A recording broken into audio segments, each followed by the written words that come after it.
Estamos en 2012, todavía no hemos alcanzado a la gente.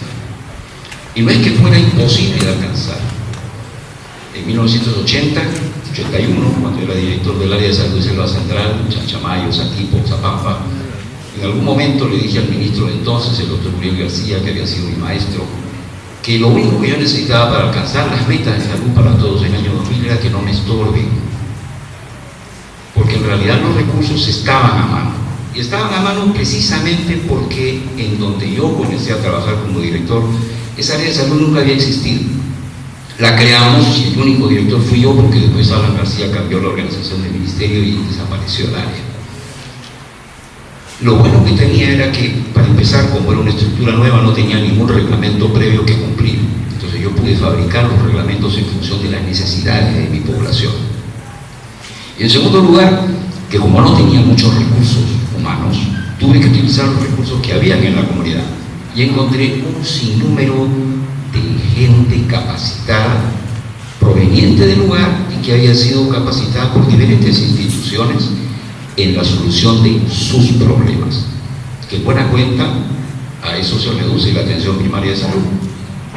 Un conjunto de conocimientos, prácticas, procedimientos que una comunidad utiliza para resolver sus problemas. Lo cual quiere decir que la atención primaria de salud de Selva Central no tiene por qué ser la misma atención primaria de salud que la de Ica o la de Tacna. El concepto fundamental, sí, utilicemos los recursos que tenemos para resolver los problemas de salud de nuestra población. Aquí entra un poco la dificultad. ¿Qué sabemos los médicos de salud? El Ministerio de Salud se llama Ministerio de Salud, pero durante muchísimo tiempo fue el Ministerio de Enfermedades. Teníamos el programa de lucha contra la malaria, el programa de lucha contra la tuberculosis, el programa de lucha contra las enfermedades venéreas, el programa de lucha... Todo era luchar contra las enfermedades. ¿Y dónde está la salud? Recién en el año 2001 se crea la Dirección General de Promoción de la Salud. Nuestro problema era que no podíamos poner a nadie a cabeza de esta dirección porque ninguno de los médicos que teníamos a nuestro alrededor creía en la promoción de la salud.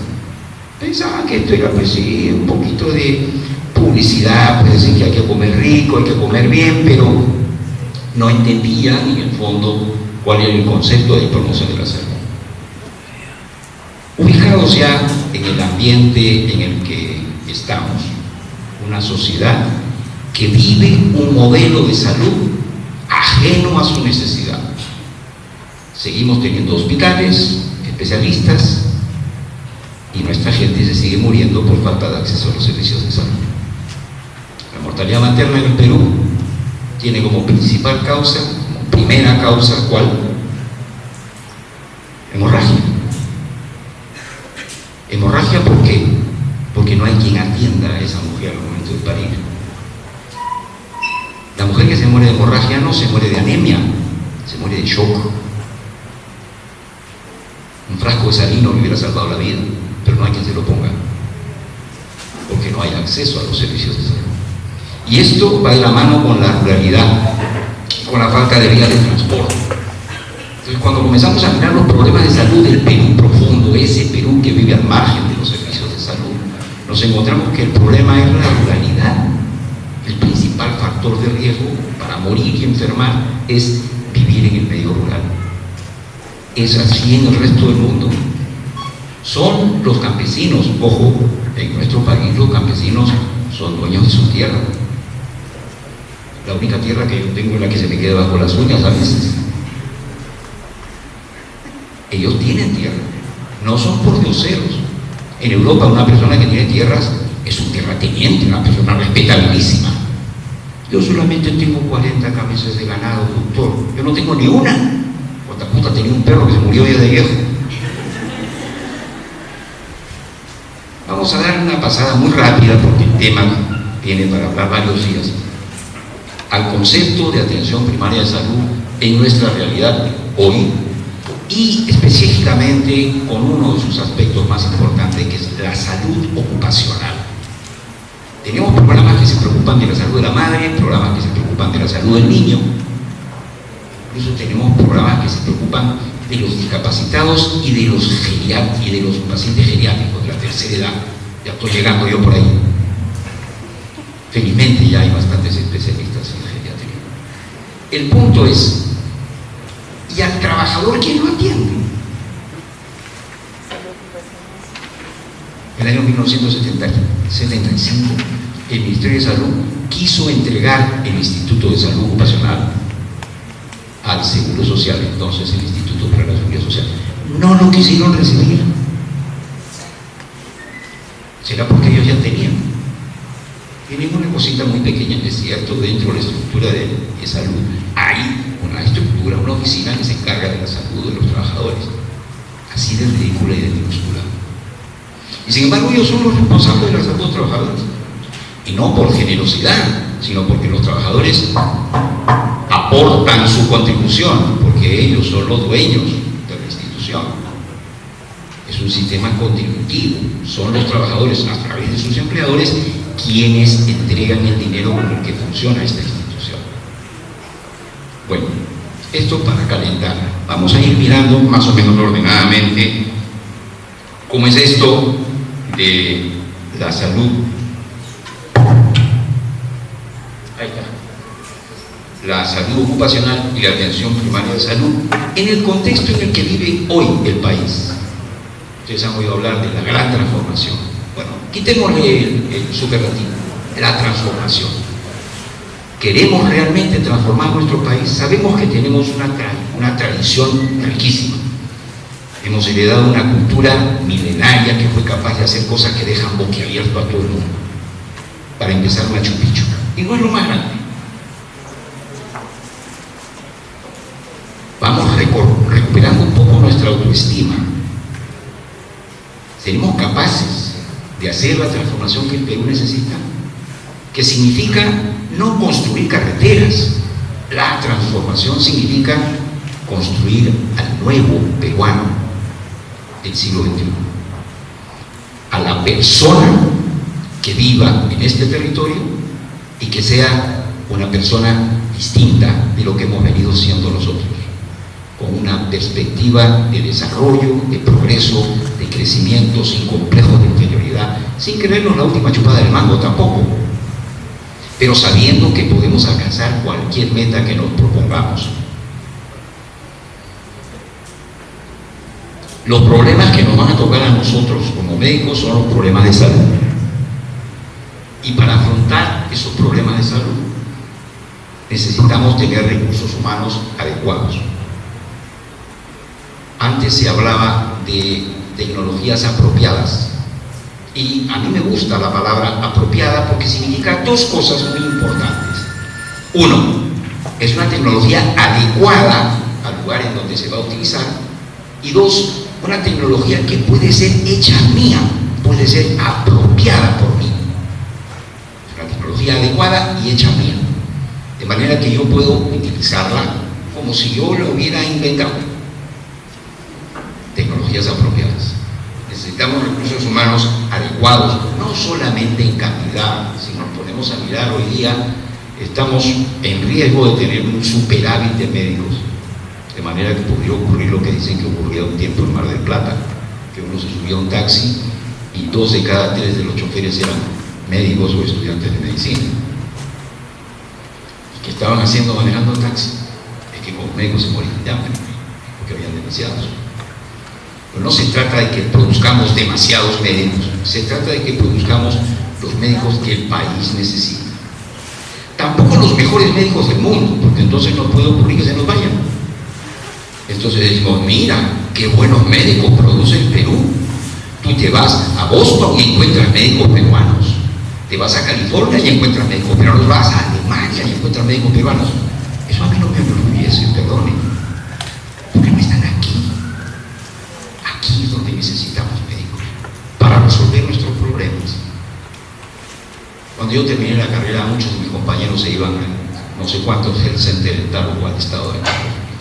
Yo me fui al Pozo Uso del centro, el centro de salud de Pozo Uso, un pequeño distrito de 5.000 habitantes en el departamento de Pasco, provincia de Oxapampa. Y comencé a trabajar ahí como el único médico de toda la población. Y comencé a atenderlos en lo que ellos necesitaban. ¿Con qué? Con lo que tenía un centro de salud más o menos bien ocupado y 2 sanitarios, que eran muy competentes, sabían atender partos, sacaban muelas. Después aprendieron mucho más porque conseguí que los internos de odontología de la universidad me acompañaran. Pero lo importante es que comenzamos a trabajar en la solución de sus problemas. Yo no llevaba ninguna receta.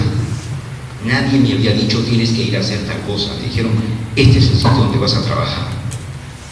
Dicho de paso, no es que me tocara el CECIGRA, yo soy más viejo que el CECIGRA. Fui porque me dio la gana. Yo estaba haciendo residencia en medicina interna en el Hospital Cayetano Heredia. Renuncié después de haber terminado mi primer año y me fui con mi mujer y mis 2 hijos a lomo de mula a Pozuzo. Cuando se habla de atención primaria de salud, de medicina general integral, no estoy hablando de algo que he leído, estoy hablando de algo que he vivido en los últimos 35 años. Y que no me ha frustrado. Porque lo que me decían cuando comencé esta historia era, eres un imbécil, te vas a convertir en un don nadie, un mediocre, que vas a estar ahí sin progresar. Pues mira tú, he hecho una maestría en Inglaterra, he sido viceministro de salud. Si eso no es progresar. Definitivamente no es una opción que te convierta en un mediocre ni en un don nadie. Al contrario, es una opción que te va a brindar infinitas posibilidades de desarrollo a lo largo de toda tu vida. No solamente en aquellas habilidades y destrezas tradicionalmente vinculadas a la medicina, en donde también puedes conseguir bastantes alegrías. De hecho, yo he podido ver problemas de salud mental como los que mencionaban los colegas hace un momento. Yo sé paso a los médicos durante la formación no nos dan todo el contenido de lo que deberíamos hacer. A la persona la han fragmentado en diferentes especialidades. Nunca vemos a la persona íntegra, siempre estamos viendo una parte de la persona, el corazón, el pulmón, los huesos, los ojos, la nariz. Fragmentamos al paciente para que cada especialista pueda sacar un poquito, pero también, ¿no? Si no, ¿cómo va? Como ellos no quieren ir a buscar a donde hay bastante gente y no hay médicos, tienen que repartirse la gente que hay acá. A pesar de que hay 9 millones de habitantes, hay tantos médicos en Lima que tienen que repartirse las diferentes especialidades porque si no, no alcanzan. La salud mental y la salud dental son 2 grandes escotomas para los médicos. No los vemos. Y cuando vamos a estudiar psiquiatría como una materia, nos enseñan enfermedades que las tienen ahí guardadas en el almacén. Este hospital es un almacén de casos psiquiátricos. Entonces, en tu vida diaria vas a ver este tipo de cosas muy raramente. Probablemente lo que vas a ver con más frecuencia son otro tipo de comportamientos que lindan con la patología psiquiátrica, pero que andan por la calle. Además, no se trata de curar, porque las enfermedades mentales en su mayoría no se curan, se tratan. Cuando tú tienes un paciente esquizofrénico, ¿qué le puedes ofrecer al paciente? A él y a su familia. Le puedes ofrecer un esquema de tratamiento a él y a su familia, para lograr que se reincorpore al núcleo familiar sin producirle daño a nadie y de una manera que la familia pueda tolerar. En el África desarrollaron una cosa que llamaban aldeas terapéuticas, o sea, es toda la comunidad tratando de enfrentar el problema en la misma idea de la atención primaria de salud. Eso es lo que necesitamos. Pero ¿cuál es el médico que se está formando hoy en el Perú? ¿Dónde se forman los médicos hoy? ¿En qué realidad se forman? En Europa, tradicionalmente, los médicos estudiaban en la universidad y cuando terminaban su segundo examen, daban 2 exámenes. Materia médica 1, materia médica 2. Y con eso ya eran médicos. Y entonces podían comenzar a tocar a los pacientes. Porque antes nadie los iba a dejar tocar a un paciente si no eran médicos. Hasta que en Estados Unidos, William Osler, que era un médico inglés, tuvo la audaz iniciativa de tomar a los estudiantes de medicina de una escuela privada, además, Johns Hopkins School of Medicine, que tenía su propia clínica, y agarrar a los estudiantes y llevarlos a la clínica diciendo: el paciente es el libro, el hospital es el aula. Y de esa manera se comenzaron a formar los nuevos médicos. Ese modelo después fue transcrito al país y comenzamos a hacer eso. Pero ¿qué hospitales teníamos en el Perú? Los hospitales de beneficencia, en donde los pacientes eran menesterosos, en donde los médicos les hacían el favor de atenderlo porque no les pagaban casi nada. Y un poco que esa actitud permanece hasta hoy. Y los médicos creemos que le estamos haciendo un favor al paciente. No somos un asalariado común y corriente porque estamos manejando vidas humanas. Eso es algo muy importante, que tiene muchísima dignidad. Y ahí viene la trascendencia de la profesión médica, un poco en la línea de lo que antes se veía en las culturas antiguas, en donde el médico y el sacerdote eran prácticamente lo mismo. En Sri Lanka yo tuve oportunidad de trabajar muy cerca con un profesor de la Facultad de Ayurveda. Ellos tenían simultáneamente en la Universidad de Colombo, en la capital de Sri Lanka, la Facultad de Medicina Alopática y la Facultad de Ayurveda. Ayurveda es la antigua ciencia de la vida de la India, hay 5.000 años de antigüedad. El profesor Sikanda Arunachalam, que era mi mentor en el tiempo que yo estuve trabajando con ellos, me contaba que ellos buscan en el paciente, primero, que su cuerpo esté sano, segundo, que su espíritu esté alegre, que su espíritu esté alegre, y tercero, que su alma busque la santidad. Yo me quedé frío porque nosotros con la Junta nos quedamos en que el cuerpo esté sano. Si el paciente está alegre o no nos preocupa mucho.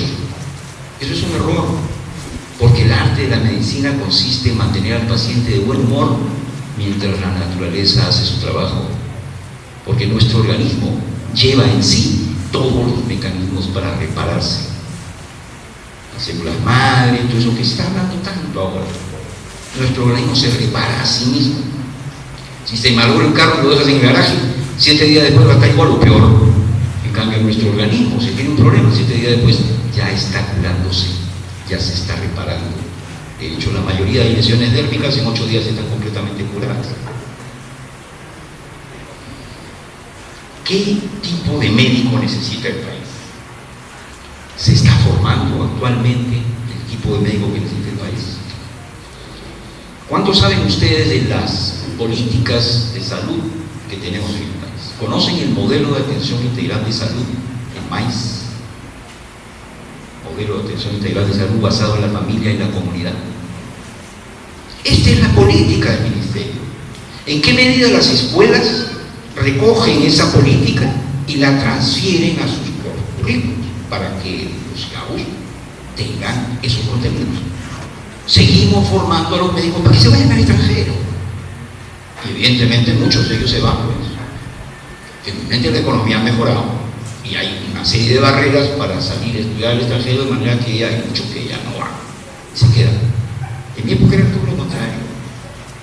Los pocos que nos quedamos aquí éramos vistos como locos.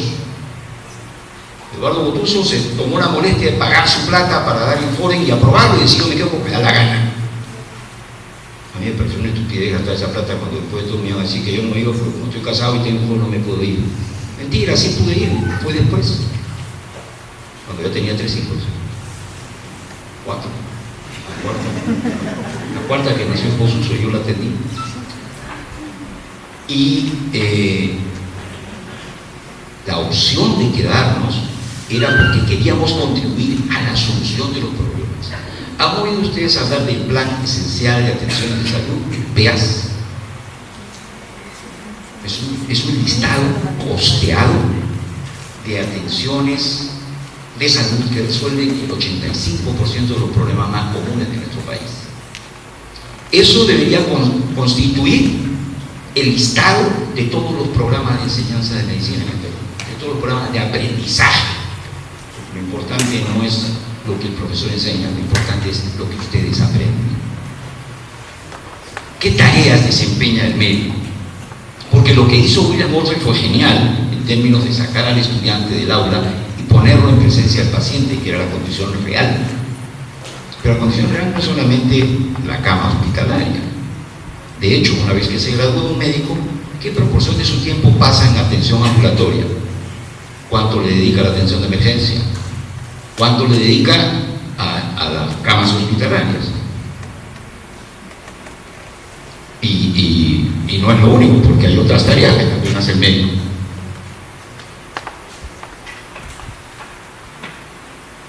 A la gestión de servicios de salud. ¿Han recibido ustedes algún tipo de capacitación en eso? Las enfermeras, los odontólogos también, pero los médicos no lo tenemos en nuestro currículum. ¿Cuántas horas de clase han recibido ustedes sobre técnicas de comunicación? ¿Tienen un curso de comunicación en salud? ¿Y cómo hacen para comunicarse con el paciente? Bueno, el paciente habla el mismo idioma, seguro. Anda y Quito y ponte a hablar a ver si te entienden. Venía una señora y decía: doctor, aquí en mi vacío mucho me aflige. Me aflige. Resulta que eso significaba dolor. Después de un tiempo, cuando yo ya me sentía más canchero, vi una señora que decía que se quejaba de dolor en un costado. Le dice: ¿le aflige? No, doctor, me jode, mucho me jode. Distinguí que había diferentes severidades, dolor, que significaba. Ellos se pasaban con diferentes términos. Un paciente viene y tiene una lesión eritematosa en la piel y le pregunto si le pica. No me pica, me comezona. Picar es esto es picar, hincar. Lo otro es escozor o comezón, no es picar, no es picor. Y esto es en el castellano. Si a eso le añades que una buena proporción de nuestra población tiene otro idioma y tú no lo conoces. Claro, felizmente yo tenía un librito que se llamaba 20, ¿cómo es? Vocablos médicos más usados en 20 idiomas vernáculos del Perú, publicado por el Instituto Lingüístico de Grande, que me permitía comunicarme con los quechuas, con los ashánicas, con los amuechas, con toda la gente de otras etnias que vivían en la zona donde yo trabajaba. Y no es necesario que sepas demasiadas palabras, con 50 o 60 te puedes comunicar con ellos. Pero para eso, lo más importante es tu actitud. ¿Dónde enseñan las actitudes? ¿En qué curso aprendemos la actitud correcta para tratar a nuestros pacientes? ¿Hay algún curso para eso? ¿Se pueden aprender las actitudes? Sí se puede. Es difícil. O sea, transformar de un perfecto egoísta a un absoluto generoso, a lo mejor no puedes, pero hacerlo recorrer un poquito para aquí, otro poquito para allá, de repente sí. Se pueden modificar las actitudes. ¿Cómo se aprenden las actitudes? ¿Por qué ustedes hacen los mismos gestos que sus padres? Tienen expresiones semejantes. O con sus profesores. Por imitación. Muchas de las cosas que nosotros aprendemos las aprendemos por imitación. ¿De quién van a aprender las actitudes correctas? Si tienes un profesor que sabe mucho, pero es un perfecto patán y trata mal a los pacientes. De ellos van a aprender, al contrario, aprenderán cómo no deberían tratarse a los pacientes. No tengo tiempo. Cámbiate de chamba, pues, compadre, porque esta gente necesita tiempo, que tiene un efecto terapéutico tan importante como los antibióticos o los corticoides. Hay una serie de cosas que nosotros tenemos que hacer que no nos han enseñado en el currículum, no estaban incluidos en las materias que teníamos que aprender. Sin embargo, las tenemos que aprender después. Muchas veces las aprendemos ya en el servicio profesional, donde comenzamos a aprender. A veces uno se pone a pensar y dice: ¿qué cosas sabía yo antes de comenzar a trabajar en el hospital? Es ir a mi hospital antes de irme para la serie. ¿Saben ustedes si los hospitales del Ministerio de Salud tienen servicio de salud ocupacional? En una oportunidad tuve que hacer una consultoría en el hospital Daniel Carrión del departamento de Paso, Cerro de Paso. No tenían servicio de salud ocupacional. Y en ese tiempo, la ley minera obligaba a que las compañías mineras tuvieran su propio hospital. Y cuando se modificó la ley, resulta que se abría una oportunidad de negocio interesante para el hospital, que era el mejor hospital de toda la ciudad, pero no tenía ni una oficina dedicada a la salud ocupacional, ni por supuesto a la salud de los estudiantes. O sea, desde los 4 o 5 años en donde los chicos ya no vienen mucho al hospital, hasta los 20 nadie lo veía. Después entró el seguro escolar, que es un poco medio absurdo, porque se supone que el seguro significa que porque yo sé que ahí hay un riesgo, lo quiero cubrir y aporto. Pero el seguro escolar era absolutamente subsidiado por el Estado. Entonces, ¿por qué se llama seguro escolar? Puede decir que se llama servicio de salud escolar, pero porque es seguro. ¿En qué consiste el seguro?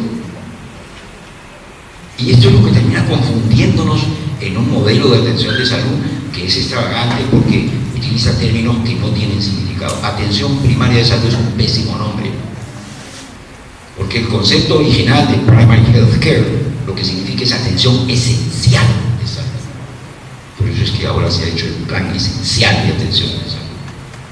No es primario en el sentido de que esto es poquita cosa, no, es lo fundamental, lo que toda persona debe tener garantizada como atención de salud.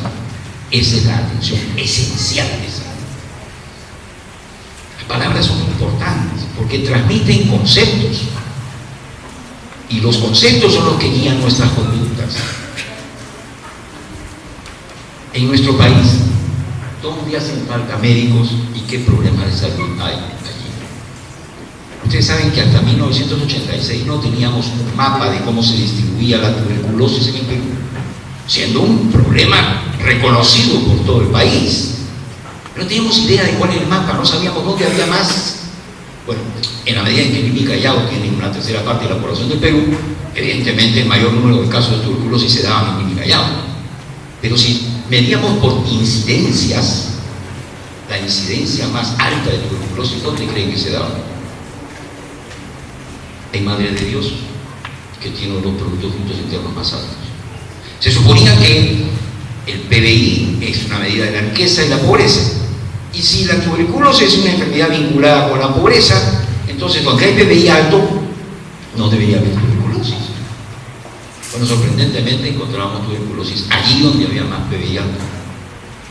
PBI per cápita más alto, más tuberculosis. ¿Por qué? Buscamos otros indicadores y encontramos que había un indicador muy interesante, migración interna. Donde había más migración interna es donde más tuberculosis había. ¿Y eso por qué? ¿Será que la gente que viene de Jauja a Lima viene con tuberculosis?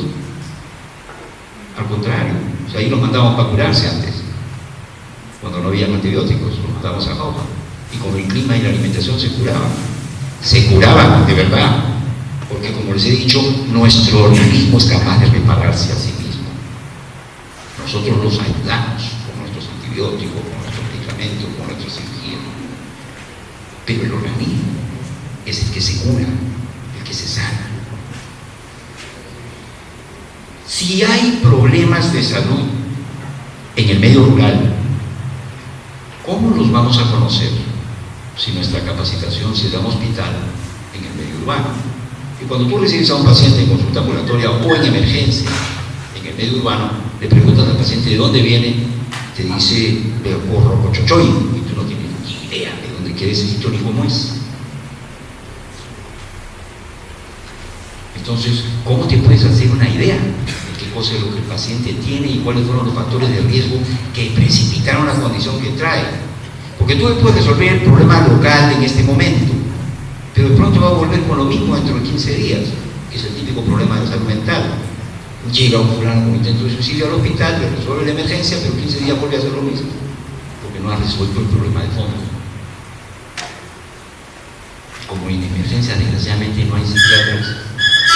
Alguna vez publicaremos el caso de una chiquita que se quiso suicidar tomando tabletas que no sabíamos de qué era, del producto que había sido SIDA, y que la pudimos manejar estupendamente bien porque, a Dios gracias, en ese tiempo teníamos un psiquiatra que acababa de volver del extranjero, que se había comprometido con nosotros a ver todos los pacientes que llegaran a la emergencia.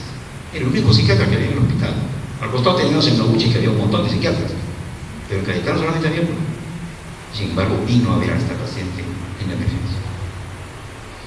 Es un tema que dejo para otra charla. ¿Cómo es que tenemos que formar a nuestros médicos para que puedan desempeñarse adecuadamente, para que adquieran el perfil que se necesita para resolver los problemas de salud del Perú? Aprender haciendo. Como decía William Oscar, ustedes saben que esto es un dicho que no es mío, por supuesto, ¿no? Lo que se oye se olvida. Se olvida bien pronto. Lo que se ve se recuerda. Lo que se hace se aprende. Por eso es que hay que hacerlo. Por eso es que aprendemos, porque hacemos. Y siempre hay una primera vez para todo. Una oportunidad en la emergencia teníamos una paciente con una luxación de hombro y el interno de guardia decía, no, yo nunca lo he hecho. Pero bueno más, no, ya más reciente, fui a tocar la puerta del residente. Y el me dijo, no, eso era por una luxación de hombro, no me voy a levantar. ¡Hala tú! Tú me autorizas, sino que la hice yo. Y no el interno y el externo. Me autorizó el residente y la hice. Me salió bestial. Sabía cómo era que había que hacerlo. Yo no me iba a meter a hacer una cosa que no sabía. Pero sabía que eso nunca lo había hecho. Pero así nos pasa con todo. Siempre hay una primera vez. Y esa primera vez, la mayoría de veces, ponemos tanto cuidado en hacerlo bien que no sale bien. Más que el paciente no debe notar que estamos temblando. Bueno, vamos a pasar un poquito más rápido porque si no nos va a dar las 10 de la noche. Una alternativa a veces inevitable para el aprendizaje es usar simuladores. Esto puede ser muy costoso o puede ser muy sencillo. En el África tenía una muñeca de plástico que se llamaba Mrs. Brown, que era para enseñar la atención del parto a las comadronas. Tenía el canal del parto, tenía una muñeca con su cordón y su placenta, y la podían presentar encefálica, hipodálica, transversa, y el trainee, la persona que se estaba adiestrando, se ponía en la posición de atender el parto y lo podía hacer 40 veces hasta que le salía bien. Totalmente distinto a lo que ocurre en la vida real, por supuesto. Tú no puedes repetir el parto, pues. No, vamos a meter de nuevo y de no, ya no se puede. Pero tampoco es bueno recurrir al hospital. Nosotros capacitamos a los auxiliares de enfermería nativos en Loreto, y al principio comenzamos a hacer la capacitación en los centros de salud. Pero precisamente para la atención del parto encontramos que, como el curso duraba solamente 2 semanas, en 2 semanas era muy poco probable que tuviéramos más de 2 o 3 partos. Entonces, para que tuvieran una mayor exposición a la situación real, decidimos hacer una pasantía por el hospital. Mala cosa. Ellos mismos nos decían, doctor, todo lo que ustedes nos han dicho que no debemos hacer, eso hacen ellos. No les había dicho que no había que meter la mano, que había que esperar, que cuando la fruta está madura ellos la recogen, y van a jalarla del árbol.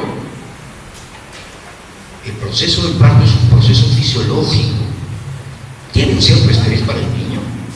No vamos a decir que es excesivamente traumático, pero es importante porque el niño tiene que ser exprimido.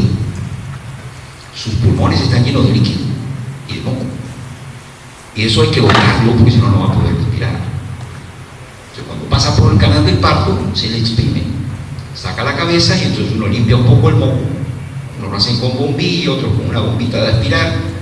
Yo he visto que las matronas lo que hacen es usar su capacidad de succión, lo escupen y ya está. ¡Ay, qué asco!, dice. Me hace gracia porque yo sé que hay otras cosas que se meten en la boca y no le hacen tanto asco.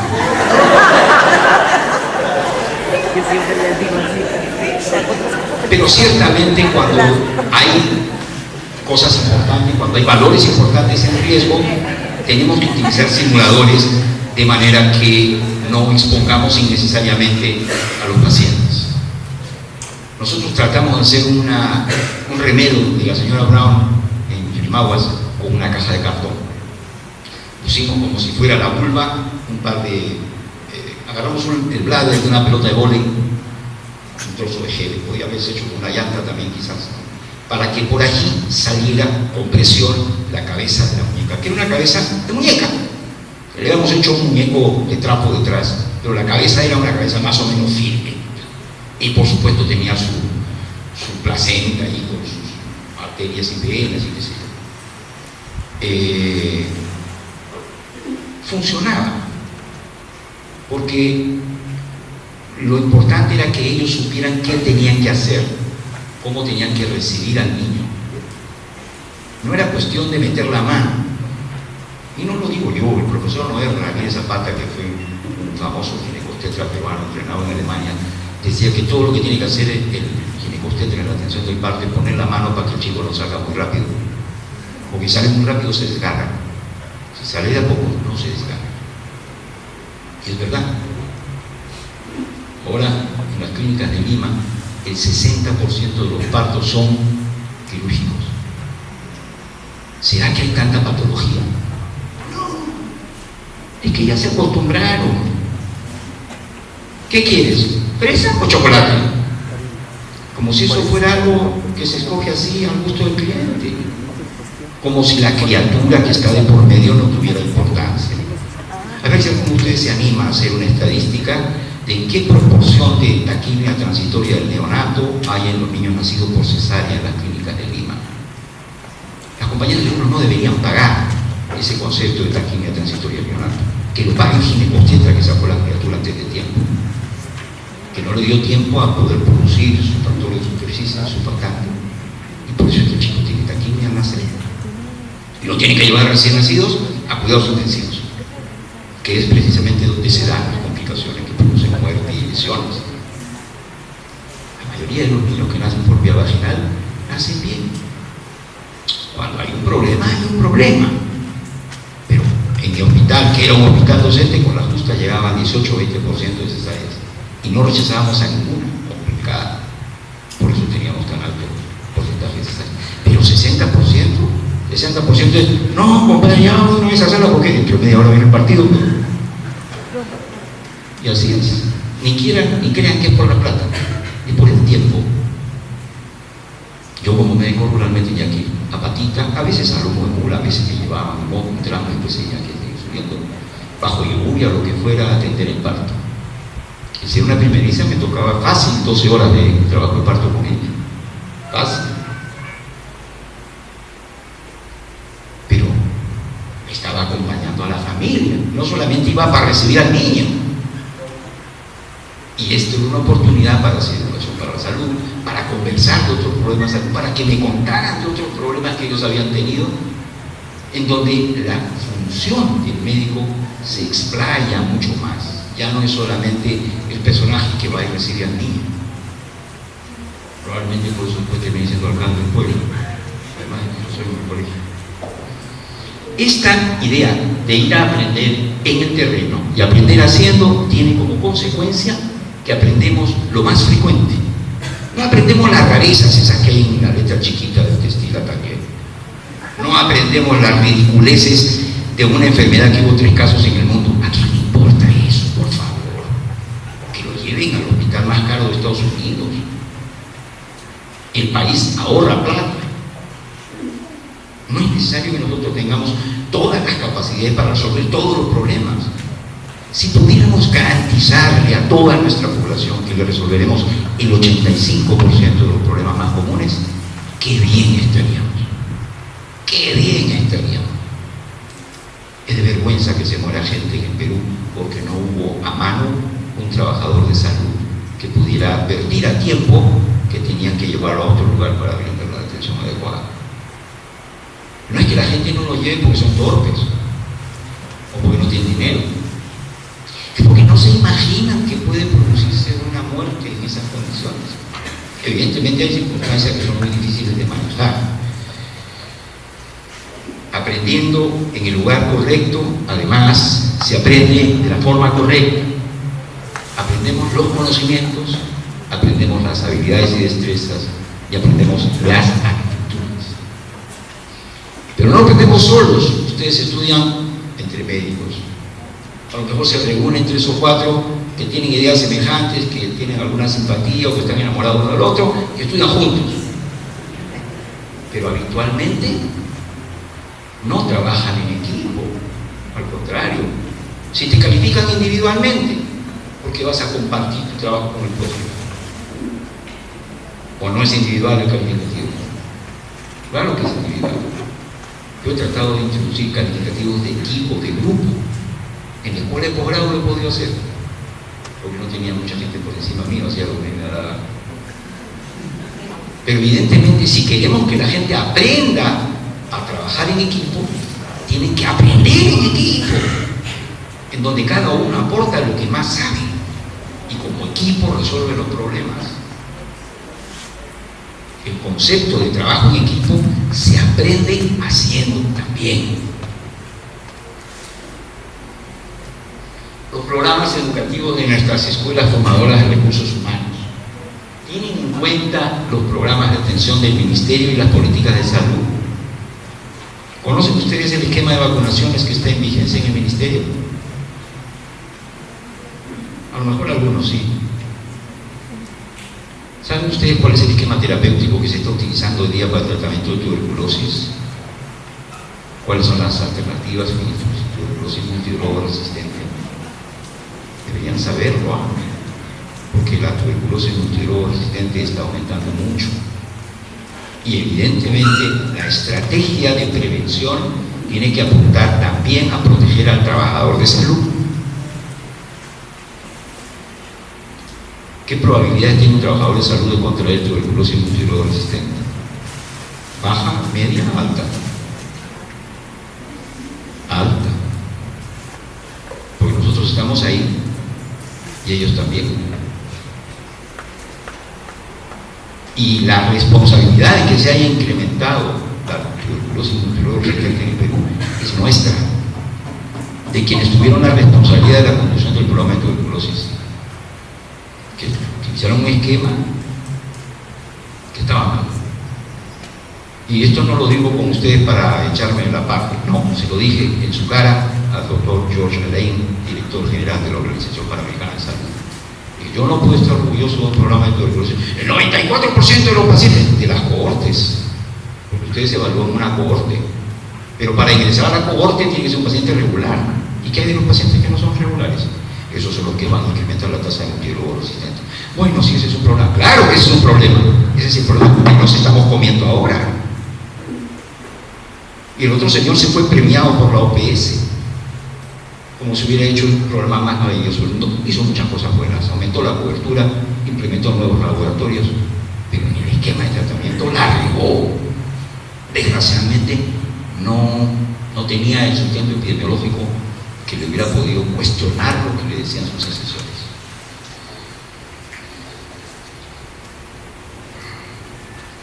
Cuando nosotros terminamos la carrera, ¿sabemos en qué nos metemos? ¿Qué es lo que debemos hacer? Porque nos dan un título profesional, ¿no es cierto? Que es un poco la licencia para matar. Ya con esto ustedes pueden salir ya a lo que les da la gana. No, a nombre de la nación, puedes hacer lo que quieras. Y como desgraciadamente tenemos un código de ética profesional que es un mamarracho, lo cambiaron entre gallos a medianoche, tenía todo un capítulo dedicado al inicio y el final de la vida. Desapareció. Y como el procedimiento que utilizaron para desaparecerlo fue malo, después convocaron a una nueva comisión y entonces procuraron corregir todas las observaciones que nosotros les habíamos hecho y produjeron un código de ética que no dice nada del inicio de la vida, nada del final de la vida. Por eso es que se vienen al Perú a hacerse fecundación in vitro, porque no hay ninguna norma, pueden hacer lo que les da la gana. ¿Cuántos embriones se deben poner en cada prueba? No sé, lo que quieras, pues. Y Estados Unidos no puede, ya le pusieron límite. Después de haber tenido una señora que tuvo 8. Pero es que ella no quiso. ¿No quiso qué? ¿Por qué tuvo 8? Ella se lo puso. Alguien se los puso y prendieron los 8. Y cuando prendieron los 8 le dijeron, bueno, vamos a hacer una reducción embrionaria. ¿Y eso cómo es? ¿Lo van a hacer chiquito con un pulgarcito? No, vamos a reducir el número. ¿Cómo es eso? Bueno, ya no van a ser 8, sino van a ser solamente 3. Y los otros 5, bueno, los otros 5 no van a continuar el embarazo. ¿Qué quiere decir con eso? ¿Lo vas a matar? Sí, pues. Reducción embrionaria. Y hablan en esos términos. Y hablan en salud reproductiva del riesgo reproductivo. ¿Saben cuál es el riesgo reproductivo? El riesgo obstétrico seguramente que lo conocen. El riesgo obstétrico es la probabilidad de que se produzca un daño en el curso de embarazo para el puerperio. Pero ¿qué es el riesgo reproductivo? Analicemos. Riesgo. Diccionario de la Real Academia de la Lengua. Riesgo de la probabilidad de que ocurra un daño. Riesgo reproductivo, según ellos, es la probabilidad de que ocurra un embarazo. ¿Cuál es el daño? El embarazo. Carajo. Resulta que ahora el embarazo se ha convertido en un daño, una enfermedad. Después de todo lo que tuve que pelear en mi pueblo, cuando cada vez que una señora iba a parir me decían, es que se va a enfermar. ¿Enfermar de qué? va a dar a luz, eso no es una enfermedad. Ahora resulta que la Organización Mundial de la Salud me ha elevado a la categoría de enfermedad al parto y el embarazo. Riesgo reproductivo, probabilidad de salir embarazada. Y claro, nadie tiene cómo cuestionar lo que el colegio médico ha dicho porque no se lo contaron a nadie, ellos lo aprobaron. Es importante que nosotros comenzamos a cuestionar un poquito las cosas que hacen nuestras autoridades, no solamente en el colegio médico. Ahora, ¿qué pasa si es que alguno de ustedes, porque se deja influir por mí o porque tiene pues ese espíritu que antes teníamos los médicos, decide dedicarse a la medicina general, a la medicina de familia? En Cuba y el médico de las 120 familias, pero en Cuba el médico de 120 familias tiene el mismo estatus que un cardiólogo o que un cirujano plástico. O sea, la organización le permite al cirujano de segunda, al médico de segunda especialidad, que se llama médico general de familia, que tenga la misma remuneración y la misma consideración en el escalafón que el cardiólogo o el traumatólogo. Pero aquí no es así, pues, porque aquí el nivel económico depende de quién te paga. Entonces, puede ser que estés en la actividad privada o en el Seguro Social o en el Ministerio de Salud. Dependiendo de dónde estés, depende de cuál es tu nivel de ingresos. Y evidentemente todos los médicos tenemos derecho a constituir una familia y a sostener a nuestros hijos y a educarlos. Y definitivamente las condiciones para el aprendizaje de los niños en las escuelas del interior del país son muy precarias. Lo único que yo gastaba en el pueblo cuando yo estaba viviendo allí eran libros. Porque lo único que pude hacer útil en la formación de mis hijos fue darles el hábito de lectura, que les ha permitido después de mucho tiempo seguir leyendo, cosa que todavía no consigo con mis alumnos en la Facultad de Odontología, donde enseño. No logro conseguir que estudien, que lean, perdón. Estudiar se estudian, pero no leen. ¿Cuáles son las perspectivas de desarrollo de un médico hoy? ¿Cuál es el progreso profesional que puede alcanzar un médico integral, un médico de familia? ¿Será capaz de ascender, de progresar? Los formandos en la Facultad de Medicina de San Marcos tenían medicina general integral y gestión. Y como hubo un momento en el que faltaban recursos humanos formados en gestión, resulta que hubo oportunidad para que desplazaran la labor asistencial propiamente dicha por la gestión. Eso les generó una línea interesante de desarrollo. Pero cuando nosotros queremos formar a los médicos que ya están en el sector y que después de un tiempo de haber estado trabajando en el medio rural quisieran hacer alguna especialidad, incluyendo la de medicina general integral, ¿qué es lo que ocurre? ¿A quién se le ofrecen las plazas para capacitación en los hospitales del Estado? A los que acaban de terminar la carrera. ¿Van a buscar a la gente que está trabajando en provincias para que vengan a los hospitales a hacer una especialidad? No. Y si hay alguno que aspira a presentarse, vienen en inferioridad de condiciones, porque en los últimos años no ha tenido dónde estudiar, mientras que los otros están fresquitos.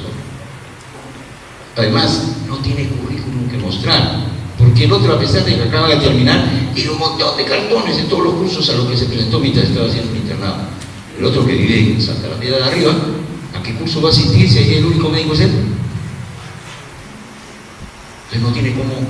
Pero la población lo adora, pero no lo quieren soltar. Pero le pueden dar una recomendación. ¿Cuánto vale en créditos la recomendación de la población que está agradecida por su médico? ¿Tiene puntaje? No, pues. Yo recibía a los internos rurales de Cayetano. Y Pichanaki tenía un médico que estaba a cargo del Centro de Salud de Pichanaki y que por supuesto era el que supervisaba a los internos y les enseñaba un montón, él y su mujer que era enfermera. Cuando quiso presentarse a hacer la residencia en medicina de ginecobstetricia, yo revisé sus documentos y puse una carta en la que lo recomendaba. No le pusieron ningún punto por eso. Entonces yo hablé con el decano y le dije, ¿y esto cómo es? No, pero es que tiene que ser una de las facilidades docentes reconocidas por la universidad. Yo voy a doctor, por mi área de salud pasa el 75% de cada promoción. Y no es una facilidad docente reconocida por la facultad. Bueno, es que no hay ningún documento formal porque ustedes no lo han hecho. pero no porque nosotros no estemos ofreciendo las mejores oportunidades de aprendizaje a los muchachos que pasan por mi área. Gran parte de los vínculos que tengo yo hoy día en Lima, con los médicos que hay en Lima, es por los que pasaron por hacer su internado rural y sucesiva con nosotros.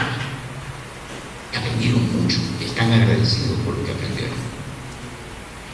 Pero el sistema no les reconoce ni un punto al trabajo que, bueno, perdón, falta la verdad. Ahora sí les reconocen un cierto puntaje por haber pasado tantos años en el medio rural. Cuando yo estuve, no voy a decir cuánto tiempo, en el medio rural, no me significó ni un punto en nada. Nunca. Necesitamos modificar esto también. Entonces, fíjense que hay varias cosas que modificar. Por el lado de las instituciones formadoras, ya les he mencionado todos los efectos que hay. Tenemos que modificar los contenidos, el modelo de aprendizaje, una serie de cosas. Pero en el lado del ministerio también. Cuando un médico de Satipo quiso salir a hacer una residencia de trauma, le dimos licencia por un año. Al año después quiso renovar su licencia, le dijeron no se puede, pero la residencia son 3 años, tienes que renunciar. Y renunció. Con lo cual perdieron su especialista, porque si le hubieran permitido terminar la residencia, después se iba a regresar a su plaza. No le dieron. Y cuando terminó, quiso reingresar y vino a hablar conmigo, y yo lo recomendé con un médico amigo mío que era director de auxiliador y que necesitaba un traumatólogo. En la dirección de salud Lima Sur le dijeron no se puede, no hay concurso, no hace falta concurso, está regresando. No, él ya se fue. Entonces tuve que ir al ministerio a hablar con el responsable de formación. Me dice, doctor, ya tuvo su oportunidad.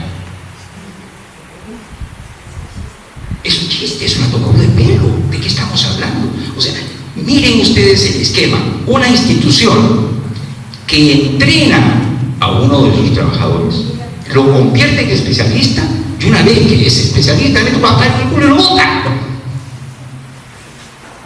¿Eso es desarrollo de recursos humanos? ¿A dónde vamos a ir con un esquema que desarrolle el potencial en esas condiciones? El problema de la licencia por capacitación, la recuperación de la población, cómo podemos desarrollar nuestro sistema de salud si cuando capacitamos a un trabajador lo botamos a la calle. ¿A quién le estamos haciendo el favor? A lo que más seguro que lo voy a contratar después por un sueldo de hambre, porque tampoco le pagan mucho.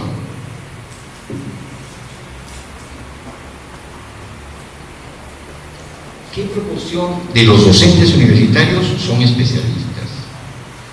¿Cuántos médicos integrales son docentes universitarios?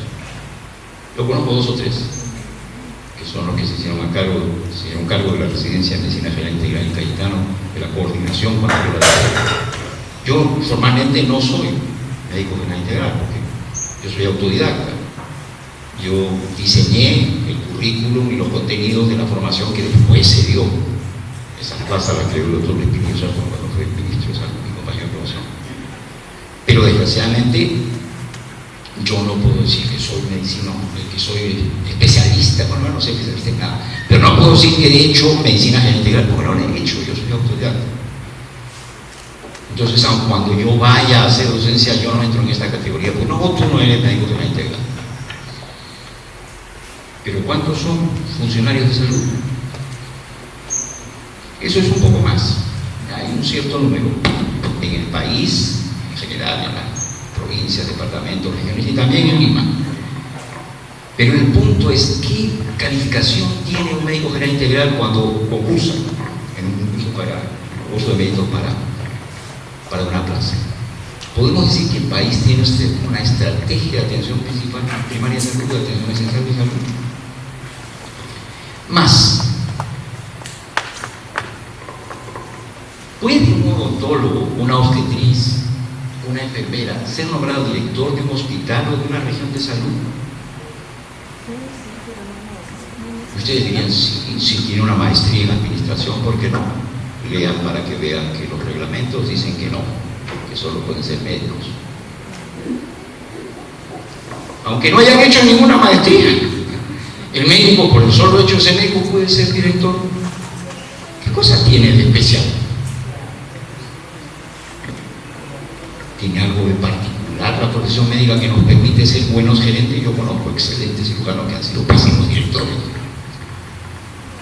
Y viceversa. Pero necesitamos que la gente sea calificada por sus competencias, no por su título académico. Y cuando comencemos a considerar a las personas en función de sus competencias, podremos tener los perfiles adecuados para las funciones que están desempeñando. Probablemente el sistema funcione mejor. ¿Puede un tecnólogo médico regentar un laboratorio de análisis clínicos? ¿O un biólogo? Pero el médico sí, aunque no sea patólogo. Si se dedica a trabajar en laboratorio, se compra sus equipos y contrata a sus tecnólogos. No importa que sea el firma, el médico. ¿Pero con qué especialidad? Ninguna, no importa el médico. O sea, nosotros somos la última chupada de mango, la mamá de Tarzán, podemos todo. Lo cual no es cierto, Las obstetrices quisieron conseguir ampliar su perfil profesional, lo cual es muy razonable. Tienen 5 años de estudios universitarios y solamente pueden atender partos eutóxicos, lo mismo que puede ser un bombero o un policía, sin mayor estudio, o un voluntario de la Cruz Roja. ¿Por qué la obstetriz no puede atender al recién nacido? Si está ahí atendiendo el parto, lógicamente lo razonable sería que tuviera las competencias para poder darle la primera atención al recién nacido. No, los médicos se opusieron. Eso le corresponde a la enfermera. ¿Qué? ¿De qué estás hablando? ¿En qué país vives? Donde hay enfermeras no atienden los partos las obstetrices, sino los médicos. Las obstetrices solamente pueden atender partos donde no hay médicos, porque si no, no los dejan. Que es un desperdicio de una gran cantidad de profesionales bien formados, que además les han metido en una fluctuación terrible, peor todavía cuando se dedican a repartir píldoras o a reclutar a las fuerzas absolutamente esterilizadas. Bueno, este es el argumento que les decía hace un momento. Si tenemos profesionales de salud con un perfil próximo a la paciente que va a dar a luz a un niño, lo razonable es que ellas también puedan atender al niño que acaba de nacer. ¿Quién se hace cargo de la salud mental de un paciente en un distrito de 5.000 habitantes? ¿El médico? ¿Quién le enseñó? Yo creí que en el medio rural no había mayor patología mental, hasta que descubrí que sí había depresiones, tuve 2 intentos de suicidio, también tuve una psicosis aguda posalcohólica, una situación muy agresiva. Había depresión. Yo creía que el ambiente rural, bucólico, ¿sí?, no tenía demasiado estrés, y tiene, pues. Felizmente me había tomado la molestia. En un principio, antes de que me diera la locura de dedicarme a los profesionales de salud, a mí me interesó la psiquiatría. Entonces algo había aprendido de eso. ¿Quién se hace cargo de la anestesia en un centro quirúrgico en un medio rural? El interno, con suerte, si es que hay. Si no, ¿a quién podríamos entrenar en eso? Cuando yo comencé mi internado rural en el año 72, el hospital donde yo trabajaba había una enfermera, que era la que daba anestesia. Entonces, cuando operaba el médico, ¿quién era el primer ayudante? Un auxiliar de enfermería, como era en casi todos los centros de salud de Loreto. Tanto que hubo una oportunidad en que el auxiliar de enfermería, una mujer ya con mucha experiencia, poco tiempo después se jubiló, recibió a un niño con ano perforado, y como el médico había viajado a Quito, lo llamó por radio y le dijo: doctor, recibió un niño con ano perforado. Y el médico le preguntó: ¿la imperforación es alta o baja? ¿Y cómo va a saber la pobre mujer? Sí sabía, pues, porque había visto con el doctor cómo hacía él, con una monedita pegada al ano, le tomaba una radiografía y comparaba la distancia entre la plaquita de metal y la burbuja de aire. Baja, doctor, tú ya sabes cómo se hace algo nomás. Pero doctor, yo no, cuando llegue yo lo firmo. Y lo hizo. Había sido tantas veces primer ayudante que ella podía hacer cirugía. ¡Qué barbaridad! ¿Cómo van a hacer eso? Si no hubiera sido porque las auxiliares de enfermería pusieron los sueros endovenosos durante la epidemia del cólera, la mortalidad en la Amazonía hubiera sido impresionante. Les enseñamos poniendo nosotros. Y eso nos dio la fortaleza de enfrentar tranquilamente la amenaza del dengue. porque para resolver el problema del dengue todo lo que hay que hacer es tener a mano un endovenoso y evitar que el paciente se muera en shock, colapso circulatorio. ¿Quién se hace cargo de la salud rural de los pacientes en un distrito de 5 o 10.000 habitantes? Yo tenía mis sanitarios y después, gracias a mis amigos de la universidad, me llevaba a los internos rurales que aprendieron un mundo y enseñaron. Y la gente comenzó a hacer prevención, a aprender a hacer cepillado. Un buen cepillado previene todo, inclusive las periodontitis más rebeldes. Basta con aprender a cepillarse bien y hacer de esto un hábito. Pero para poder delegar funciones tenemos que aprender a supervisar. ¿Qué sabemos de alimentos los médicos? Sabemos que comemos mal, pero sabemos aconsejar para que la gente coma bien, en contenidos, en periodicidad, etc. ¿Qué importancia tiene la alimentación para la salud integral, para la salud en general? Y una cosa que es sumamente importante, si somos pocos los trabajadores de salud, ¿qué otros recursos podemos encontrar en la comunidad para que nos apoyen? Les hablaba antes de las aldeas terapéuticas en la salud mental en África. Aquí en el país también podemos usar lo mismo. Si queremos que un enfermo mental se reincorpore a la vida, tenemos que hacer que primero que nada se reincorpore al núcleo familiar. Y para eso hay que enseñarle a su familia qué es lo que deben hacer. No solamente dar medicinas al paciente, sino preparar a la familia para que tenga la conducta correcta. Y esto vale igual para el drogadicto, para el adicto al juego, para el adicto al sexo, para el adicto al alcohol, la cantidad de adicciones que tenemos, por favor.